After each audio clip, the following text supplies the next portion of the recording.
कर्ण बहुत बड़े योद्धा थे, लेकिन वे उतने ही महान और दानवीर भी थे। उन्होंने कौरवों की ओर महाभारत के युद्ध में भाग लिया था और उनका जीवन अनेक परिस्थितियों के बीच उलझा हुआ था। जैसा कि आप जानते हैं कि कर्ण कुंती के पुत्र थे और जब सूर्य ने कुंती को वरदान दिया तो मंत्र बल से उन्हें पुत्र रूप में कर्ण की प्राप्ति हुई थी।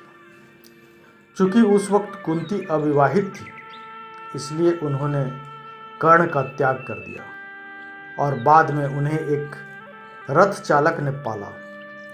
रथ चालक का पुत्र होने के कारण उन्हें सुत पुत्र कहा गया।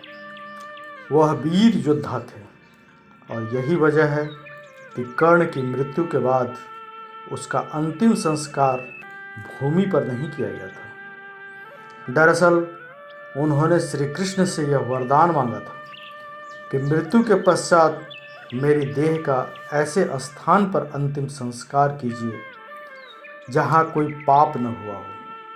तो आइए जानते हैं क्या है यह पूरी कहानी। कर्ण पांडवों की माता कुंती और सूर्य का पुत्र था। कुंती ने अपनी शादी से पहले कर्ण को जन्म दिया था, फिर उसे लोक लाज के डर से एक बक्से में रखकर पानी में छोड़ दिया था।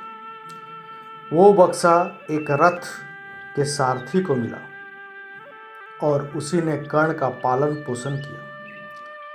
सूत पुत्र होने के कारण कर्ण को कई बार अपमान भी झेलना पड़ा। उसे समाज में इज्जत नहीं मिली। द्रौपदी ने भी उससे शादी करने से इनकार कर दिया, जिससे वह पांडवों से नफरत करने लगा था। यही वजह थी कि कुंती का पुत्र होने के बावजूद कर्ण ने महाभारत के युद्ध में कौरवों का साथ दिया।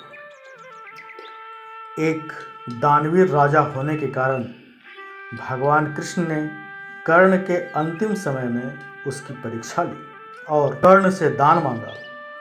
तब कर्ण ने दान में अपने सोने के दांत तोड़कर भगवान कृष्ण को अर्पण कर दिया। इस दानवीरता से प्रसन्न होकर भगवान कृष्ण ने कर्ण को वरदान मांगने को कहा। कर्ण ने वरदान रूप में अपने साथ हुए अन्याय को याद करते हुए भगवान कृष्ण के अगले जन्म में उसके वर्ग के लोगों के कल्याण करने को कहा। दूसरे वरदान स्वरूप उसने भगवान कृष्ण का जन्म अपने राज्य में लेने को मांगा और वरदान के रूप में अपना अंतिम संस्कार कोई ऐसा करे जो पाप मुक्त हो। वरदान देते हुए भगवान कृष्ण ने सारे वरदान स्वीकार कर लिया, परंतु तीसरे वरदान से भगवान कृष्ण दुविधा में आ गए और ऐसी जगह सोचने लगे जहाँ पाप न हुआ।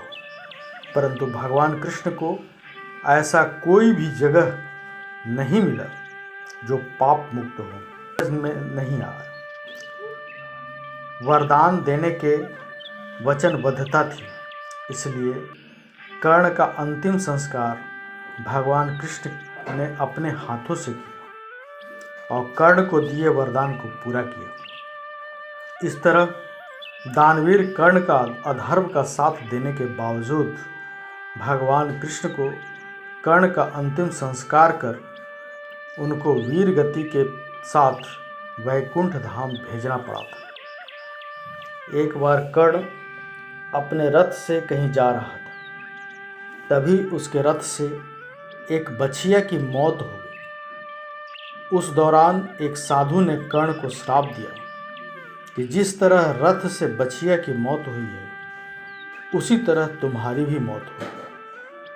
साधु ने कहा कि युद्ध के दौरान उसके रथ का पहिया धरती निगल लेगी और वही उसकी मौत का कारण बनेगा।